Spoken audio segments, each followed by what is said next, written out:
అందరికీ నమస్కారం. రఘురామ్స్ గాంధీగిరి యూట్యూబ్ ఛానల్కి స్వాగతం, సుస్వాగతం. ఈరోజు మనం తీసుకున్నటువంటి అంశం, మన ఆలోచనల్ని ఆచరణలో పెట్టినప్పుడు మాత్రమే మనం విజయం సాధించగలం అన్నదాని గురించి ఈరోజు మనం మాట్లాడదాం. ప్రతి మనిషికి రకరకాలైనటువంటి ఆలోచనలు ఉంటాయి, కానీ దాన్ని ఇంప్లిమెంట్ చేసే దగ్గరే అసలు సమస్య మొదలవుతుంది. కూర్చొని ఏదో ఊహించుకుంటాం, ఏదో చేసేయాలనుకుంటాం, ఏదో సాధించేయాలనుకుంటాం.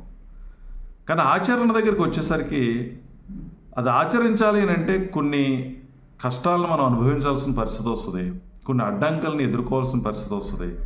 ఈ సమస్యలు పరిష్కరించుకునేటువంటి క్రమంలో నువ్వు కొంచెం సమయాన్ని ఎక్కువ ఖర్చు పెట్టాలి. అలాగే నీలో ఉన్నటువంటి కొన్ని బద్ధకాలని వాటన్నిటిని ఒక్కొక్కదాన్ని విడిచిపెట్టాలి. ఈ విడిచిపెట్టేటటువంటి క్రమంలో అంటే ఈ కంఫర్ట్స్ ఏదైతే ఉన్నాయో ఆ కంఫర్ట్స్ని వదులుకోలేనటువంటి పరిస్థితిలో దాన్ని ఆచరించడం మనం మానేస్తాం. ఆచరించడం మానేసి విజయం సాధించడం కోసం మరేదో ఇంకొకటి ఏదో పెట్టుకుంటాం, ఇంకొక లక్ష్యాన్ని మనం నిర్దేశించుకుంటాం, ఉన్నటువంటి లక్ష్యాన్ని పెట్టుకున్నటువంటి లక్ష్యాన్ని విడిచిపెట్టేస్తాం. అసలు కారణం ఏంటి? నువ్వు అనుకున్నది నువ్వు సాధించలేకపోయావంటే ప్రధానమైనటువంటి కారణం నువ్వు దాన్ని ఆచరించకపోవటం అనేటువంటి వాస్తవాన్ని మనం విస్మరిస్తాం. మనిషి విజయం సాధించడానికి కష్టపడితే విజయం వస్తుందా లేదా తెలివితేటల వల్లే విజయం సాధిస్తామని కనుక ఒక ప్రశ్న వేసుకుంటే, కేవలం తెలివితేటలు ఒక్కటే మనిషిని విజయ తీరాన్ని తీసుకెళ్ళలేవు. తెలివితేటలకి కష్టం తోడైనప్పుడు మాత్రమే విజయం సాధించగలుగుతాం. తెలివితేటలు ఉన్నటువంటి వ్యక్తి కన్నా మొండితనం ఉన్నటువంటి వ్యక్తి, అందుకే పెద్దలు అంటారు మొండోడు రాజు కంటే బలవంతుడు అని. అంటే తెలివితేటలు సాధారణమైనటువంటి స్థాయిలో ఉన్నప్పటికీ కష్టాన్ని కనుక మనిషి నమ్ముకుంటే ఖచ్చితంగా విజయ తీరాలకు చేరుకోగలుగుతాడు. అందుకని తెలివి కన్నా హార్డ్ వర్కే చాలా ప్రధానమైనటువంటి అంశం అనేటువంటి వాస్తవాన్ని గ్రహించగలగాలి. మనిషి ఊరికనే కూర్చొని ప్రణాళికలు వేసేసుకొని లక్ష్యాలను నిర్దేశించేసుకొని విజయం సాధించాలంటే అది సాధ్యమైనది కాదు. పెట్టుకున్నటువంటి గోల్కి అనుగుణంగా నీ మైండ్ని సెట్ చేసుకున్నప్పుడు మాత్రమే విజయాన్ని సాధించగలుగుతావు. అంటే ప్రతి గోల్ని నువ్వు సాధించాలి అని అంటే ఖచ్చితంగా నువ్వు కష్టపడి తీరాల్సిందే. గోల్ సెట్టింగ్కి నీ తెలివితేటలు ఉపయోగపడతాయి, కానీ ఆ గోల్ను రీచ్ అవ్వటానికి నీ కష్టమే ప్రధానమైనటువంటి కారణం అవుతుంది. అందుకని మనం ఆలోచించుకున్నటువంటి ప్రతి ఆలోచనల్ని ఆచరణలో పెట్టేటటువంటి ప్రయత్నం మనం చేయాలి. ఈ ఆచరించేటటువంటి క్రమంలో నిన్ను నువ్వు మార్చుకునేటువంటి ప్రయత్నం చేయాలి. నీలో ఉన్నటువంటి చెడుని ఒక్కొక్క దాన్ని విడిచిపెట్టేటువంటి ప్రయత్నం చేయాలి. సమాజంలో ఒక చిత్రమైన విషయం ఏంటంటే, ఇండివిజువల్గా బ్రతుకుతున్నాం, నాకు ఎవరితోనైనా ఏంటి పని అనుకునే వాళ్ళు కొంతమంది ఉంటారు. నా కాళ్ళ మీద నేను నిలబడ్డాను, నాకు వేరే ఒకరితో పని ఏంటి అని. నువ్వు ఎంత నీ కాళ్ళ మీద నువ్వు నిలబడినప్పటికీ కూడా కొంచెమైనా సరే ఎదుటి వ్యక్తులను గౌరవించడం అనేది నేర్చుకోవాల్సిన అవసరం ఉంది. ఎందుకనంటే ఈ సమాజంలో ఎప్పుడు ఎవరితో ఏ విధమైనటువంటి అవసరం పడుతుందో ఎవరికి తెలియదు. ఏ మనిషి కూడా తనంతట తానుగా ఏది సాధించలేడు. ఈ సమాజంలో ఉన్నటువంటి రకరకాలైనటువంటి మనుషులను ఉపయోగించుకున్నప్పుడు, వివిధ రకాలైనటువంటి వనరులను మనం సద్వినియోగపరుచుకున్నప్పుడు అప్పుడు మాత్రమే మనం విజయాన్ని సాధించగలుగుతాం. అందుకని నేనొక్కడనే అనేటువంటి భావాన్ని పక్కన పెట్టాలి. అందరితోనూ సఖ్యతగా ఉండడం అనేది నేర్చుకోవాలి, అందరినీ గౌరవించడం అనేది నేర్చుకోవాలి. కారణం ఏంటంటే నువ్వు ఎంత నీ కాళ్ళ మీద నువ్వు నిలబడినా, నువ్వు కనుక చనిపోయిన తర్వాత నీ కాళ్ళ మీదే నువ్వు శ్మశానానికి వెళ్ళలేవు. ఆ రోజైనా నలుగురు సహాయం నీకు అవసరం అవుతుంది. కానీ ప్రస్తుత సమాజంలో గ్రూప్గా పనిచేయటం అన్నది పెద్ద సమస్య కింద ఉంది. నలుగురు కలిసి పనిచేస్తేనే ఏదైనా సాధించగలుగుతాం, సులువుగా లక్ష్యాన్ని చేరుకోగలుగుతాం. నువ్వు పెట్టుకున్నటువంటి లక్ష్యంలో నీ లక్ష్యం కోసం కష్టపడే వాళ్ళు ఎంతోమంది ఉండాలి. అలా ఉంటేనే నీ లక్ష్యాన్ని చేరుకోగలుగుతావు.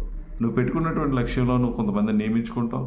ఆ నియమించుకున్నటువంటి వ్యక్తులతో నువ్వు పని చేయించుకోవాలని అంటే వాళ్ళకి గౌరవం ఇవ్వాలి, వాళ్ళ నుంచి నువ్వు గౌరవం పొందాలి.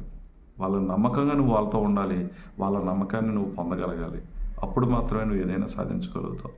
అందుకని నువ్వు ఏది ఆలోచించుకున్నావో, ఏది చేయాలని నిర్దేశించుకున్నావో అది చేయటానికి ఇమ్మీడియట్గా ఆచరణ అనేది చేయాలి. ఎప్పుడు ఏ సమయంలో ఏం చేయాలో, ఎప్పుడు ఏ సమయంలో ఏ నిర్ణయం తీసుకోవాలో ఆ నిర్ణయం తీసుకున్నప్పుడు మాత్రమే జీవితం సజావుగా ముందుకెళ్తుంది. అనుకున్నటువంటి లక్ష్యం అనుకున్నట్టుగా చేరుతుంది. సమయం గడిచిపోయిన తర్వాత నువ్వు ఎంత కష్టపడినా దానివల్ల ఏ విధమైన ఫలితం ఉండదు. ఇప్పుడున్నటువంటి నీ జీవితంలో కష్టపడేటువంటి ఆ శారీరక దారుఢ్యం నీ దగ్గర ఉన్నప్పుడే, అంటే నీ ఒంట్లో సత్తు ఉన్నప్పుడే నీ దగ్గర సమయం సద్వినియోగపరుచుకొని ముందుకెళ్ళాలి. నీ ఒంట్లో సత్తువు పోయిన తర్వాత నువ్వు ఏం చేయాలన్నా చేయడానికి ఏ విధమైన అవకాశం లేదు. మనిషి జీవితంలో రకరకాలైనటువంటి దశలు ఉంటాయి. ప్రతి స్టేజ్లోనూ ఏం చేయాలో అది చేయాలి. కానీ ఇప్పుడు ఉన్నటువంటి యువత చదువుకునేటువంటి ఆ వయసులో, ఆ స్టేజ్లో మరి వివాహం గురించి ఆలోచించడం, ప్రేమల గురించి ఆలోచించడం, బయట తిరగటం, ఎంజాయ్మెంట్ గురించి ఆలోచించడం చేస్తున్నారు. విచ్చలవిడితనంతో ఖర్చు పెట్టడం, విచ్చలవిడిగా ప్రవర్తించడం జీవితాన్ని మరి అంధకారంలోకి నెట్టేసేటటువంటి అవకాశం కూడా ఉంది. నువ్వు తెలుసుకోవాల్సినటువంటి విషయం ఏంటంటే, నువ్వు ఉన్నటువంటి స్టేజ్ ఏంటి? ఈ చదువుకునేటువంటి ఏజ్లో చదువుకోవాల్సిందే. యువతరంగా ఉన్నప్పుడు ఏం చేయాలో అది చేయాల్సిందే. వివాహం అయిన తర్వాత కుటుంబ బాధ్యతల్ని మోయాల్సిందే. ఇలా ఏ స్టేజ్లో చేసే పని ఆ స్టేజ్లో చేయాలి. ఒక రకంగా చెప్పాలంటే ఒక నిచ్చెన మెట్లు లాంటివి స్టేజెస్.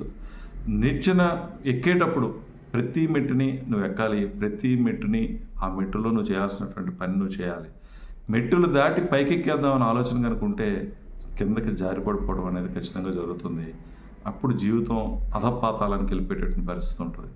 కాబట్టి ఆలోచనలు చేయండి. అబ్దుల్ కలాం చెప్తారు, పెట్టుకునేటువంటి కళ పెద్దదై ఉండాలి, లక్ష్యం పెద్దదై ఉండాలి, దాన్ని సాధించడం కోసం నిరంతరం ప్రయత్నం చేయాలి. ఆ కళ నిన్ను నిద్ర లేకుండా చేయాలి అని చెప్తారు ఆయన. అంటే కళలు అనేవి పడుకుంటూ వచ్చేవి కాదు, నీది ఏదైతే నేను నిద్ర పోకుండా చేస్తాయి అదే నిజమైనటువంటి కళ అని చెప్తారు. అందుకని కళలు కనండి, పెద్దగా కలండి, దాన్ని సాకారం చేసుకోవటానికి ఆచరణలో పెట్టండి. ప్రతిదీ ప్రయత్నం చేయకుండా ఏది సాధ్యం కాదు. కొంతమంది మాటలు కోటలు దాటి చేస్తారు, కానీ పని చూస్తే మాత్రం ఏమీ చేయరు. పని చేస్తేనే మనం ఏదైనా సాధించగలం. అది ఏ రంగమైనప్పటికీ కూడా, నువ్వు ఎంచుకున్నటువంటి రంగం ఏదైనా కష్టపడకుండా ఏది రాదు. విజయానికి షార్ట్ కట్స్ ఏమి లేవు. హార్డ్ వర్క్ ఒకటే ప్రధానమైనటువంటి ఆయుధం. అది నువ్వు హార్డ్ వర్క్ నిరంతరం చేయాలి, కష్టపడాలి, సమయాన్ని సద్వినియోగపరుచుకోవాలి. ఎప్పుడు ఏ సమయానికి ఏం చేయాలో అది చేసేటటువంటి ప్రయత్నం చేయాలి. నిర్ణయాలు ఖచ్చితంగా తీసుకోవాలి, అది పర్ఫెక్ట్ అయి ఉండాలి. కఠినమైనటువంటి సమయాల్లో నీకు సమస్యలు చుట్టుముడుతూ ఉంటాయి. నీకు సమస్యలు పెరుగుతూ ఉన్నాయంటే నువ్వు ఎంచుకున్నటువంటి మార్గం సరైందని, నువ్వు చాలా ఉన్నతంగా ఎదగబోతున్నావు అని అర్థం. కష్టాలు లేనటువంటి జీవితంలో ఎదుగుదల అనేది మనం ఆశించడానికి ఏం లేదు. అందుకని కష్టాలు వస్తున్నప్పుడు నువ్వు ఆనందపడు, బాధపడవద్దు. ఎందుకంటే ఆ కష్టాల నుంచి నువ్వు అవకాశాలని అందిపుచ్చుకొని ఉన్నతంగా ఎదిగేటటువంటి ప్రయత్నం చేయి. కాబట్టి తెలివితేటలు ఉన్నాయి కదా అని చెప్పేసి విరవీగిపోకుండా తెలివితేటలని సక్రమైనటువంటి మార్గంలో పెట్టుకొని ఆచరణలో కనుక ఆ తెలివితేటలను ఉపయోగించుకొని హార్డ్ వర్క్ కనుక చేసినట్టయితే ఖచ్చితంగా నువ్వు విజయం సాధిస్తావు. ప్రయత్నమే ప్రయత్నమే ప్రయత్నమే. ఏ మనిషి విజయానికైనా సరే నిరంతర ప్రయత్నం ఖచ్చితంగా నేను ఉన్నతమైనటువంటి స్థితికి తీసుకెళ్తుంది. ఆచరణ లేనటువంటి ఏ ఆలోచన కూడా సరైనటువంటి ఫలితాలను ఇవ్వదు. ఆచరణ అనేదే ప్రధానమైనటువంటి అంశం. కాబట్టి మీ ఆలోచనల్ని ఆచరణలో పెట్టండి, ఉన్నతమైనటువంటి స్థితికి వెళ్తారని ఆశిస్తూ ఓపికగా ఈ వీడియో చూసిన ప్రతి ఒక్కరికి పేరు పేరున ధన్యవాదాలు తెలియజేస్తూ సెలవు తీసుకుంటున్నాను. ఈ వీడియో మీకు నచ్చినట్లయితే లైక్ చేయండి, షేర్ చేయండి, కామెంట్ చేయండి. మరిన్ని వీడియోల కోసం ప్రక్కనే ఉన్న బెల్ ఐకాన్ ను క్లిక్ చేయండి. నా ఛానల్లో వచ్చే మరిన్ని ఇంట్రెస్టింగ్ వీడియోల కోసం సబ్స్క్రైబ్ చేయండి రఘురామ్స్ గాంధీగిరి యూట్యూబ్ ఛానల్.